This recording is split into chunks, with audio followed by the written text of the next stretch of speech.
Hey everybody, Chuck here for another summer movie playlist feed drop. Today we're going to be covering how the MPAA works, and this is from June 2014, and it delves into the ins and outs of the MPAA and how they decide on rating movies, because it's sort of a dark art as far as we're concerned, so check it out. Welcome to Stuff You Should Know from HowStuffWorks.com.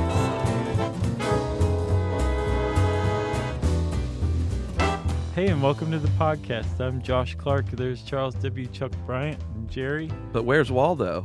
Right over there, apparently. Man, I wish people could hear the in-between stuff. I think Jerry was recording that last one. Oh, yeah? I think so. She used to give us neat little outtakes, but she doesn't do that anymore. No. Those days are long gone. They exist in the vault, though. How you doing? Not good. No? No. I don't know what's wrong with me. I am off today. Out of your game? Yeah, it's weird. Well, I think this is the perfect podcast to set you straight. Why? Because it's something that we both have some passion about, against. Yeah. I think anybody who's seen the documentary, This Film Is Not Yet Rated, Yeah. that would be very difficult to not be persuaded to feel strongly about the MPAA and its practices. Yeah, and at least how they do things. But we're going to try to be objective. Yeah, I'm going to go ahead and say up front, I have no problem with rating a film's content so parents can decide whether or not it's appropriate. I think it's valuable, but I think there are ways to do it that I don't think the MPAA does. Yes. So I just wanted to float that early on. Okay. I think that was probably smart. Okay. Okay. I don't have kids, so I don't really whatever. But, I mean, I can understand the value of that kind of thing. Yeah, but it gives you an idea. Like, I like having an idea what I'm about to see, too. I feel like I can tell just from watching a trailer, a preview, seeing a movie poster. I'm pretty intuitive when it comes to the marketing techniques of movies. Yeah, but I think, like, being a film nerd, it's like, is the new Avengers movie going to be rated R? That really tells you something. Of course, Right. it won't be. No, it never would be. Because PG-13 is that's the strike zone these days. It really is. Apparently, PG-13 movies pull in more money than all other ratings combined. Yeah. And it's a relatively new phenomenon. You want to talk about its origin? Yeah, let's do it. So back in 1984, a man named Steven Spielberg had two movies out. Who? Steven Spielberg. Right. He directed one, Indiana Jones and the Temple of Doom, Mm-hmm. and he produced another, Gremlins. Yeah. And both of them he caught a lot of heat from both of them. Sure. Indiana Jones for the heart removal scene specifically. Yeah, but also the live snake at the feast thing. Yeah, yeah. All the snake babies, the eyeballs, all that stuff. Yeah. And then with Gremlins, it was just downright terrifying in a lot of different places, especially if you're a kid. And the reason he caught heat was because both of those movies were rated PG. Yeah. And so Spielberg went to the MPAA, the Motion Picture Association of America, and said, let's do something about this. Because these clearly aren't our movies. Yeah. But they apparently aren't PG movies either. So maybe we should come up with something in between. And PG-13 was born. Yeah, and this was before he had all the sway in the world. He was influential, but it wasn't like Spielberg today who could have just waved his wand and made it happen. Yeah, but I think even at the time... He was important. There were very few directors at that time who could have gotten something like that done, too. But so that's where PG-13 came from, and that... Like you said, that's the strike zone now. And the reason why is because that is the kind of movie that caters to young teenage boys who apparently are the most successful at getting girls to go to movies with them. Yeah. So if you can get a movie rated PG-13, you're going to make a bunch of money. Yeah. Plus, it makes sense. It's right there in the middle. Yeah. You know. But the problem is it's become a means of almost advertising that rating. Rather than cautioning parents, it's a way of attracting the audience. Yeah, true. It's like, this isn't some kid's PG movie. This is as close to an R movie as you can get in. Yeah, and I think filmmakers try to achieve that rating by either scaling back their R-rated movie or juicing up their PG movie. Or adding more violence.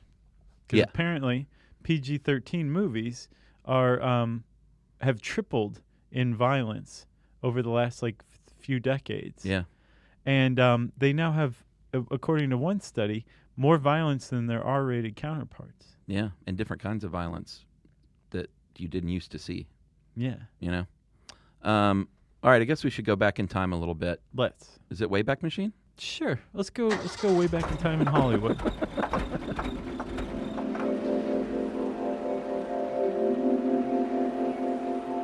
All right, it's 1922. Hollywood and Vine is a viable intersection in Hollywood at the time, unlike now.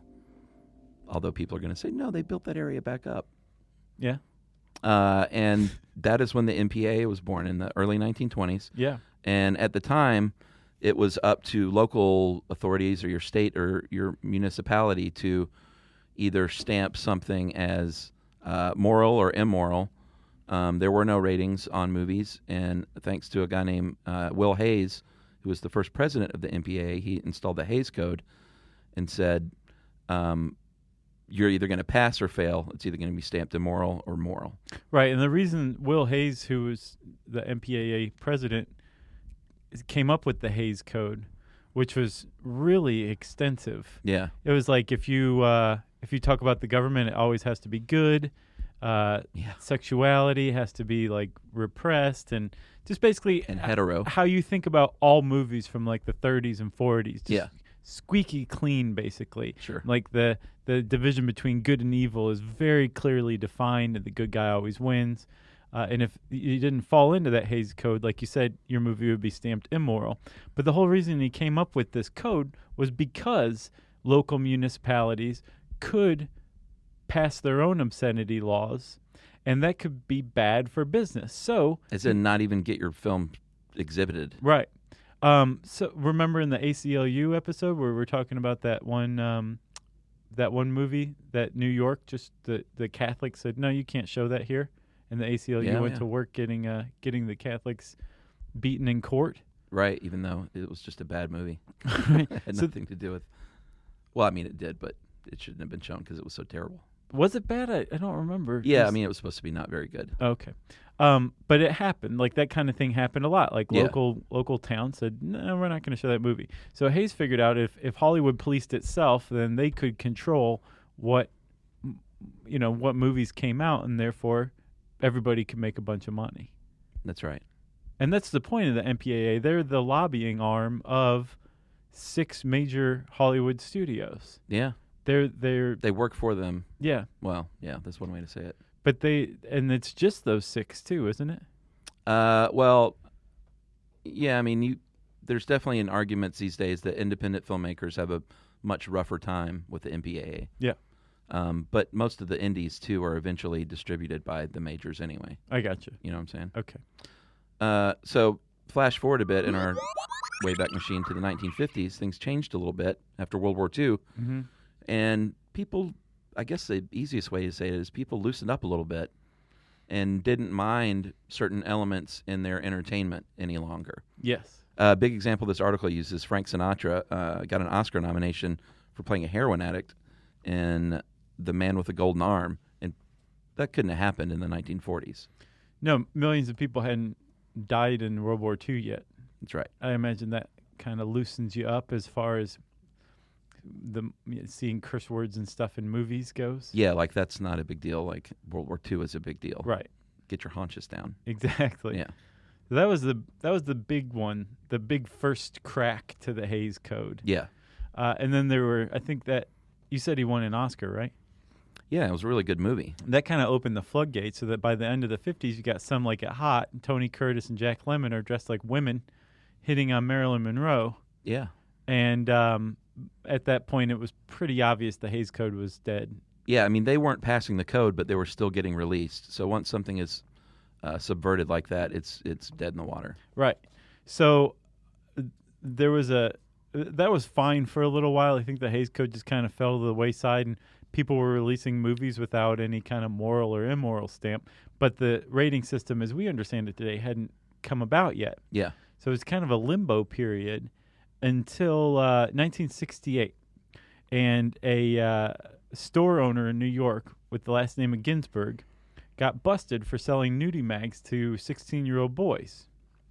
And he took it all the way to the Supreme Court, saying, you can't say anything about this. There's federal laws about obscenity, not local laws. And the Supreme Court said, you know what? We really think it's up to local municipalities to decide what they want their minors exposed to or not. Yeah. That got Hollywood's attention because all of a sudden, local municipalities could decide whether or not they wanted to show movies to minors or not. So what was old became new again, and Jack Valenti, who was in charge of the MPAA, said, we need another system of another self-policing system.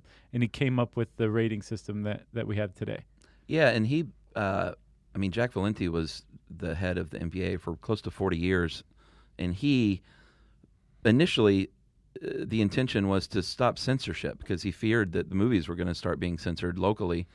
And so I think the origins of the MPAA's rating system were art-centered. Art-centered, but also money-centered. Because again, if you have town A showing the movie, but towns B through L deciding that the movie is obscene and not showing it, then you're losing that money in B through L. So what Valenti came up with was this idea that let us tell you what is appropriate for minors or not, what movie is, and we'll just make a simple rating system. Yeah. G, PG, R, or X. The old X. Yeah. And triple X, which wasn't even formally a rating. It was just marketing tool? Yeah. Yeah. Because 3 X's, that's like, whoa. Right. I wonder if anybody ever came out with one with 4 X's. Yeah, or double X even. Yeah. Like, we cut out that one part, so we're going to take away an X. Christian, our colleague here, wrote a great blog post about the former X-rated movie. Is that right? Yeah. I'll have to check that out. Yeah, it's good. On Brain Stuff or Stuff of Genius? On the Brain Stuff blog earlier this year, and you actually recommended it on your blog. The X rating? Yeah, the best stuff you've read this week. Yeah, I remember recommending one of his things. I just don't remember that one. It was good. I thought about asking him in here, but then I thought, we got it. Nice. Back then it was G through X, and we'll talk about how that changed. Maybe after this message break. All right, so no longer do we have X-rated movies. Now we have something. I guess we should just go through what these ratings mean today in 2014. Okay. So you've got your G. G's always been G. General audience. Anyone can see it. Yes. And that's your family cartoon that kids love and parents are forced to go to. Right. Then you've got PG. That means no drug use. Maybe a little violence, because as we'll learn, the MPA has less problems with violence and more problems with language and sex. Huge criticism. PG-13, which we've kind of been through. Then you've got your R, and that is no one under 7. This is a suggestion that no one over 17 be admitted without a parent. And these aren't laws, though. That's one thing that's important to point out. Those are suggestions, and then theaters have policies. Yes, let's kind of dig into that. So none of this is legally binding. No. None of them are anything more than recommendations. They're basically saying that this movie has X amount of profanity or X amount of nudity or lacks any drug use or something like that. Sure. And so for what the MPAA thinks the average moral compass of the average American thinks about these different things like sex, drugs, nudity, all that stuff, this movie falls into this rating. Right.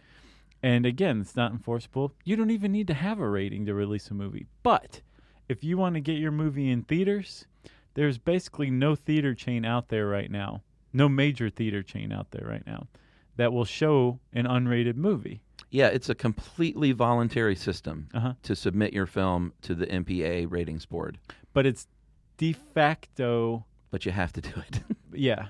That's the rub, yep. Is that they say it's voluntary, but you actually have to pay a fee to submit your movie if you ever want to have it shown in theaters. Right, and the fee is anywhere from like $25,000 for a big budget movie to $750 for a short. Yeah. And so you submit your movie. Well, we'll get into it in a second. Let's talk some more about the rest of the ratings. Yeah, well, there's only one more, and that's NC-17, which replaced X, and that means this was in 1990, and that basically means that it's for adults only, and you should not come in if you're under 18. Right, and it also means these days that it's foreign or about lesbian or gays, basically. Yeah, not fully, but sure. It's pretty close. Yeah. And NC-17, the first movie to come out with that was Henry and June. Yeah. Not to be confused with Benny and June. No. And it basically sunk that movie because everybody was like, oh, this is X now. Right. Like NC-17, if you jumble it all together, it looks like X. And the whole reason they came out with NC-17 was to replace X because X was associated exclusively with pornography in the minds of moviegoers. Yeah, exactly. Yeah. All right, so let's get into this. The actual ratings board, there's the MPAA, and then working for the MPAA is the Classification and Ratings Administration, CARA. Mm-hmm. And CARA doesn't say whether your movie stinks or not. CARA is 8 to 13 people, and they are called raters, mm-hmm. and they are overseen by a senior rater, and they sit down and watch these movies and take copious notes on what they think based on their standards is, I don't want to say offensive, but just noteworthy. Right. Like, maybe they're not offended, but they think the average mom in Sheboygan might be offended. Right. Supposedly. Which is a kind of a thing because the whole rating system, as you just kind of pointed out, is subjective. Totally subjective. They supposedly, here's the other rub, is it's all secret.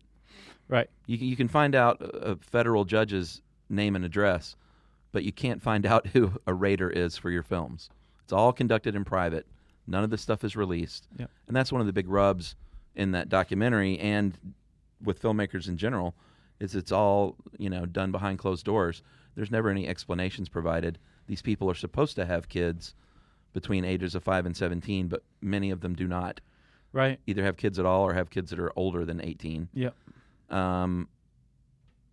It basically frees them up from any accountability. Yeah. To do this all in private and in secrecy. And until that movie, by Kirby, what is Kirby's last name? Henry and June? No. The documentary. Oh yeah. This film is not yet rated. Yeah. Until Kirby Dick's This Film Is Not Yet Rated came out, like all of this stuff was just conjecture and Hollywood legend. Yeah. He was the first one to really basically he tailed these people, tailed them to lunch. Yeah. To find out who they were and eavesdrop on them and like did some digging and found like these anonymous people did not fall into the requirements that the MPAA said they did. And so not only was it in secret, it was fraudulent, basically, this rating system.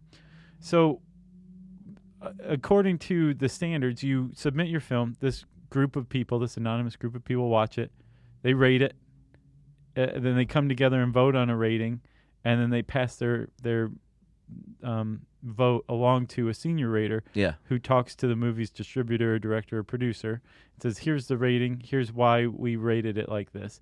And then you're faced with a choice. You can accept the rating. Mm-hmm. You can edit your film as per the CARA's recommendations. Take out these bad words, cut the sex scene a little early, right? Leave all the violence. Yeah. Or you can reject the rating and just release your movie as unrated. Yeah. Which, well, you can try to release it, but since no one will show it, it's really sort of a misnomer. Right. But it's becoming increasingly a thing. Again, you need the rating to get your movie shown in movie theaters. Yeah. But what happens if you don't care if your movie comes out in theaters?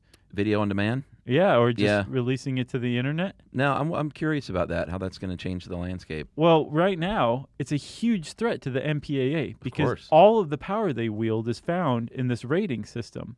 And if... For theaters. Yes. And if no one's going to theaters... Then the MPAA loses all of that power, which is a big deal. especially now because the MPAA is needed more than ever as a lobbying group because of online piracy, which we'll talk about some more. So it's a very precarious time for the MPAA right now, and it's a terrible time for them to be under as much scrutiny and public attack and critique as they are. Yeah. So it's, I mean, they got spears sticking out every which way, and their trunk is flailing and they're honking. That is true. One thing I should point out, as I said, is that there's no accountability. That's what the MPAA says is the good thing about the secrecy, is that it frees them up. That anonymity does. It frees them up from accountability. I just don't agree. Right. Okay. So the if you want to appeal, there was apparently a change made in response to Kirby Dick's movie, the documentary.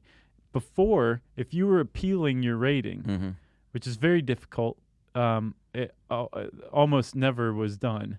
And you never won, that's for sure. Right. And when you were appealing, you couldn't reference any other film.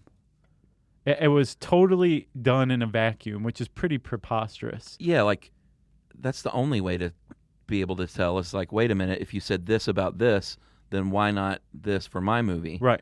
Which meant that there was no real standard that you could point to. Or there were standards you could point to, they just wouldn't be considered. Yeah, or at the very least, if they do have written standards, they don't release them, so you don't even know what they are. Right. So the MPAA is, they've got their rating system. They've got the appeals process. Which was also in secret, unless that's changed, right? I think the appeals board, not only was the appeals board in secret, but they weren't even just raters. They were people from the industry. Right. And the Theater Owners Association. Exactly. Whereas the people who are raters are supposedly unaffiliated with the movie industry and are just like average, ordinary parents. Representing your middle America, we'll just call it. Even though I think that's insulting. The thing is, though, is a lot of people criticize the MPAA and say these raters are really representing the 6 major studios who rake in 95% of the $10.9 billion made in the United States in theaters alone. Just ticket sales, not DVD or anything like that. Yeah. And that's what the MPAA does in addition to rating. They are, like we said, the lobby arm for these 6 studios. That's right. And they, I guess we should talk about piracy now, huh? That's one of their other big, besides from rating movies, they are heavy in the lobby against, especially now with online piracy, because the digital distribution network is, it seems like the way forward as far as distribution goes. Right. Like it's the future. It's not the future. It's the present and the future. And the MPAA they're accused of basically trying to quell new technology. Yeah. By just saying like, well, let's just keep people from peer-to-peer file sharing in altogether, total. Yeah. So that they can't steal movies in part. And if you go back to the early 80s, Jack Valenti was known to have railed and lobbied against the legality of VCRs. Yeah. People are just going to be recording things and handing them out to their friends. Exactly. Yeah. So there was the MPAA has a long history of basically like just doing anything it can to stifle innovation in order to protect the profits of these big movie studios. The other problem with them lobbying in favor of these 6 movie studios is that they inherently have a conflict of interest against the studios that are not part of these 6 that they represent. Yeah. But whose movies they still rate. Right. So they've been accused of more scrupulously or scrupulously rating the movies of rival studios or foreign studios when assigning a rating. Well, and that's why filmmakers call consistently for transparency. It's I don't think there are many filmmakers out there saying there should be no rating. We should just, maybe some, like Lars von Trier, or Werner Herzog. Right. They're probably like, no ratings at all. Yeah. But I think they just want transparency. Like, open it up and let everyone know how this is all done. Right. Who these people are, and give us an idea on what in the world we're submitting to. Right. Voluntarily, quote unquote. Pretty interesting. So you were talking about online piracy, and with digital distribution being a big deal now. Yeah.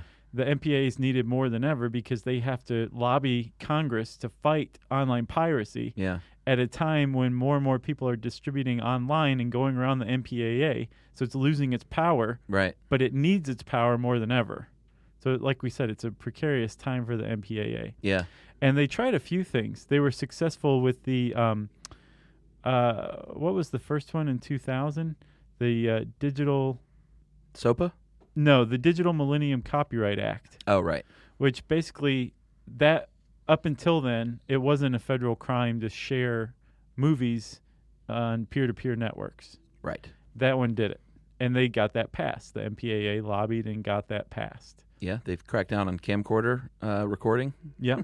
Like when you're in New York City and someone has that brand new copy of Godzilla on a video cassette for you. Yeah. That's because if you've seen Seinfeld, someone went and sat in that theater with a camera recorder and just made a stupid, awful quality pirated version. Yeah, and it says that those are the most common. I guess I kind of believe that. They're also the worst quality. Like sometimes people will like get up and move in front of the camera like to go to the bathroom or something. And it's I've never seen one, but I think they're terrible. Yeah. Much, I don't want to say more common, but probably more common these days are like copies of screeners. Yeah. Like they send out DVDs to everybody who's members of the Academy to vote on movies. Yeah. And so around Oscar time or before Oscar time, it seems like the internet gets flooded with way more high quality copies of these major movies that are up for awards. Yeah, I think now they have, thanks to the MPAA, have something coded to your name now on your copy. So, like, they'll know who leaked it or whatever? I think so. Yeah, if I'm not mistaken. I'm not surprised by that. Apparently, if you want to show Frozen at your church, you better have a public performance license because it is illegal to show a movie outside of your home. Yeah, that surprised me, but there are a lot of, especially in the summertime, a lot of community screenings. Mm-hmm. Like every city now has... Atlanta shows them in, I think, at Oakland Cemetery.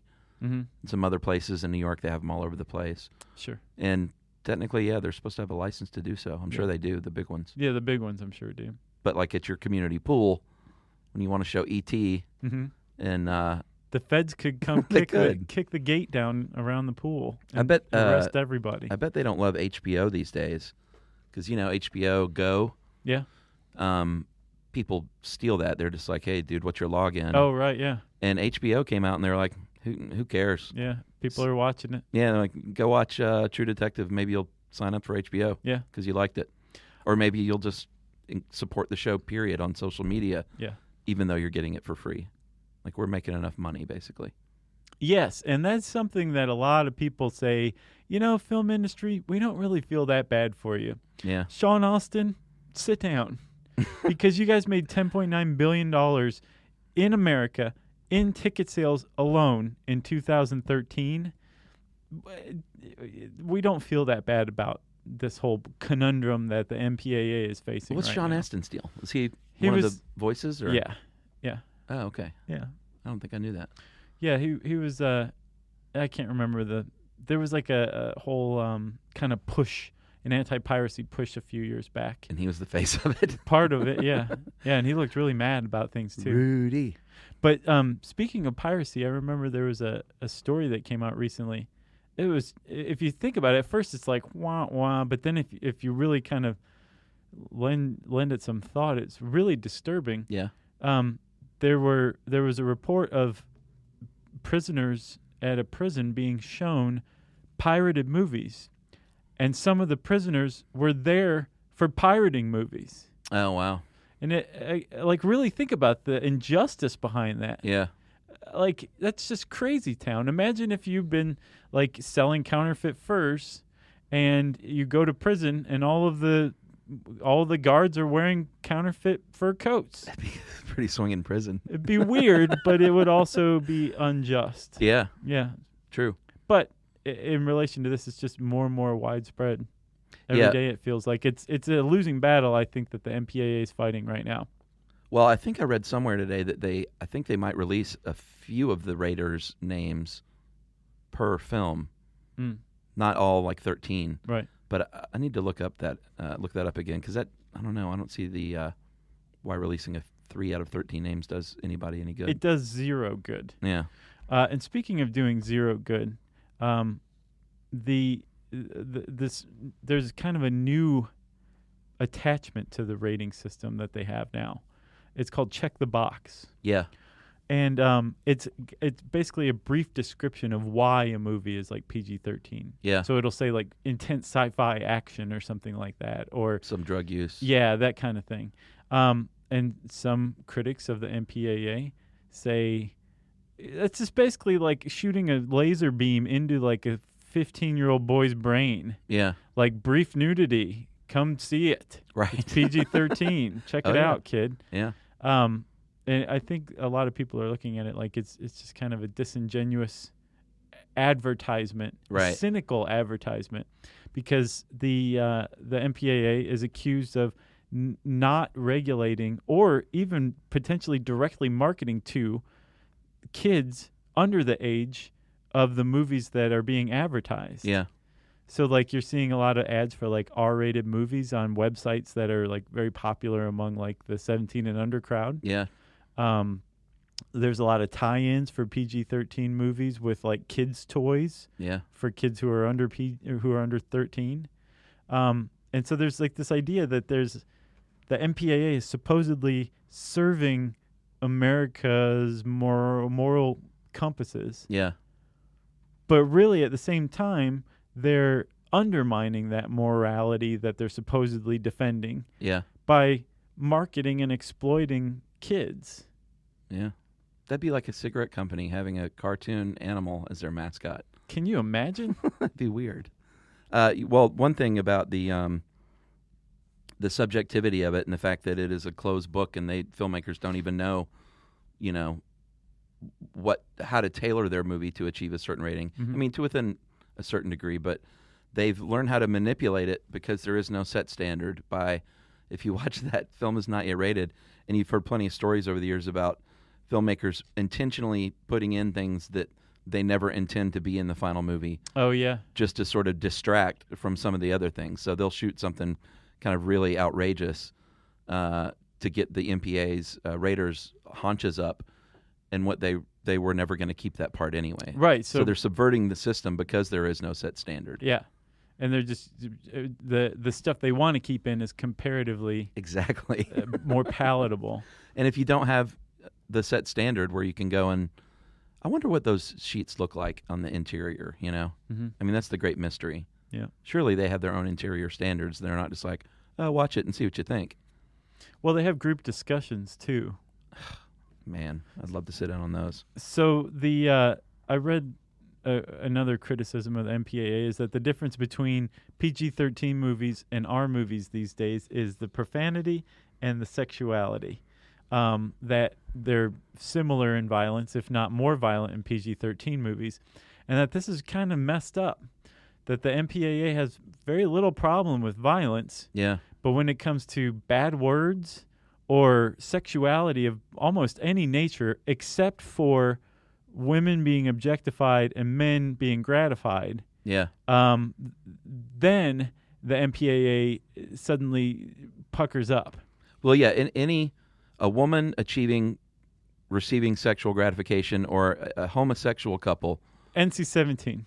Yeah. Virtually like guaranteed, or depending on how they do it, R, if it's coming out of like one of the major studios. So in other words, a man can receive pleasure from a woman, and of course it's scrutinized somewhat because any kind of sex is more heavily scrutinized than violence. Right. But if a woman does, like you said, or if it's a gay couple, it's all over. So homophobic, misogynistic, you decide. Right, and fetishistic of violence, Yeah, like here's one example. There's a great article called "Don't Expect Any Major Changes to the MPAA Rating System in 2014." Yeah. And it's basically Chris Dodd, who's the new head in the gang, digging in and saying, you know what, we talk to your average parents and we poll them, and this is what they want. But they haven't released. No, none of those studies are released. Yeah. None of those conversations are released. A movie like Philomena, which you saw, was rated so R. Good. Yeah, it was about a lady looking for her long-lost son. It was so far from an R movie, it was ridiculous. Yeah, but it had a couple of F-bombs in it, so they cut those out and they bring it to a PG-13. You might think, who cares? Cut out the F-bombs, make it PG-13, but there's something bigger going on here, you know? Yeah, there's a great AV Club article about how just totally out of step a lot of the ratings are. And they have 15 movies listed and basically talk about their ratings. Like the first one, they talk about Once. Yeah. That romantic...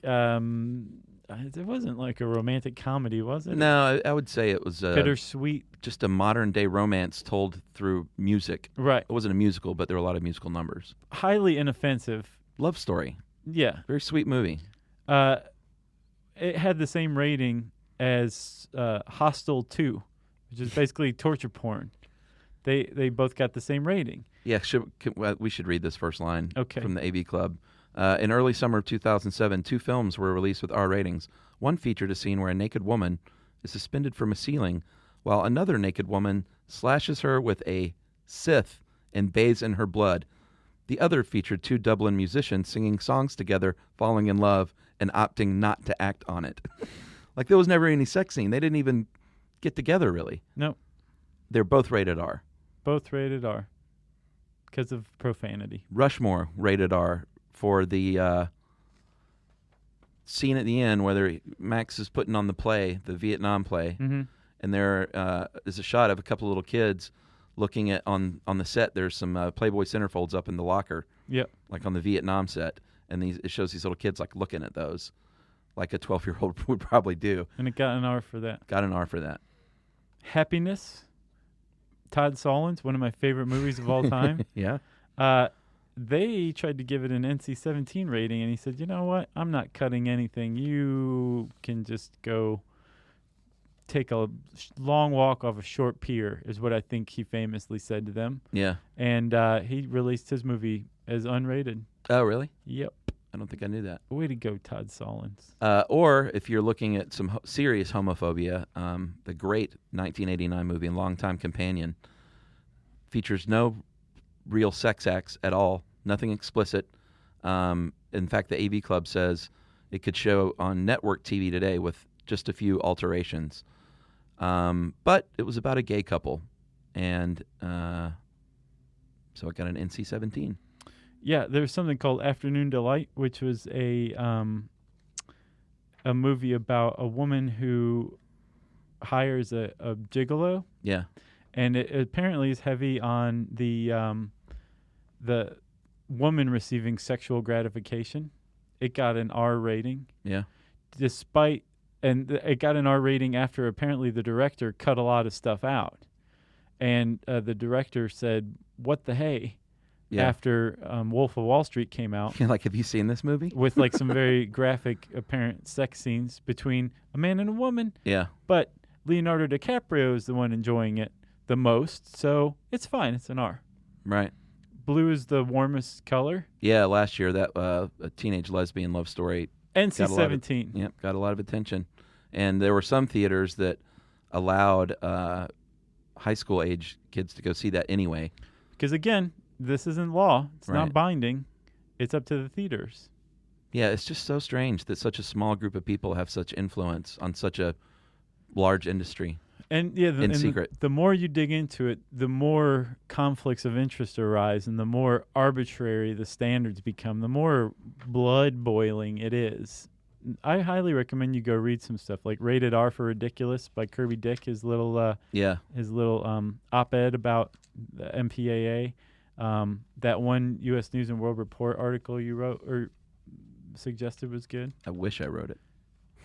Had you been there, would have been used correctly. Oh, did they misuse it? What? Yeah, I know. Oh, that's terrible. So the MPAA will defend themselves, and they say that there's no such bias, and that all these objectionable scenes are rated on the graphic quality and how graphic it is.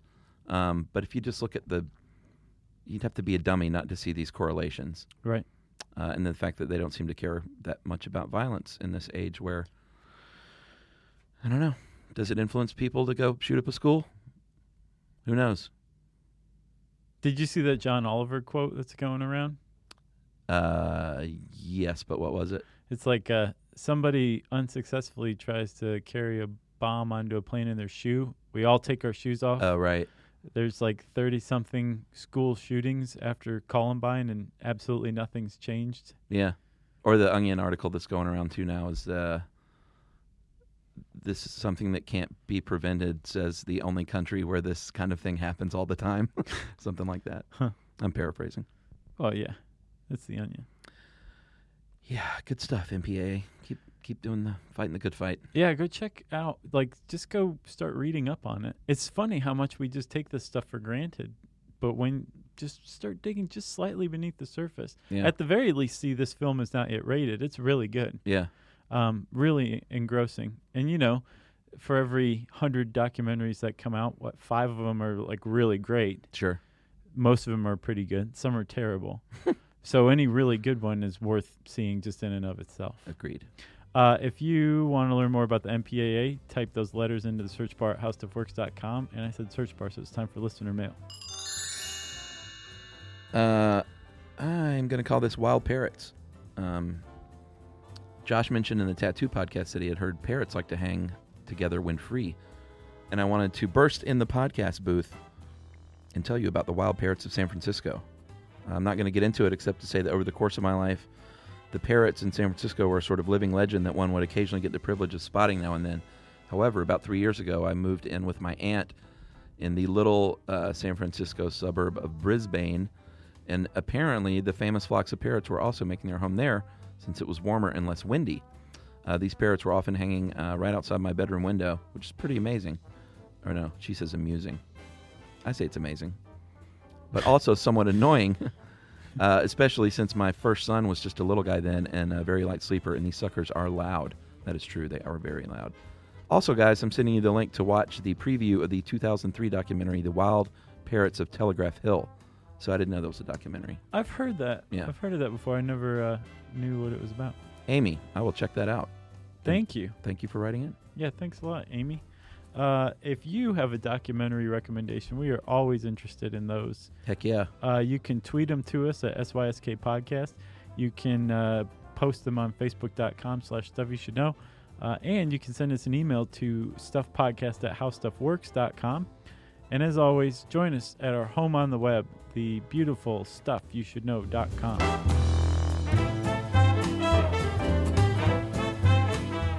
For more on this and thousands of other topics, visit howstuffworks.com.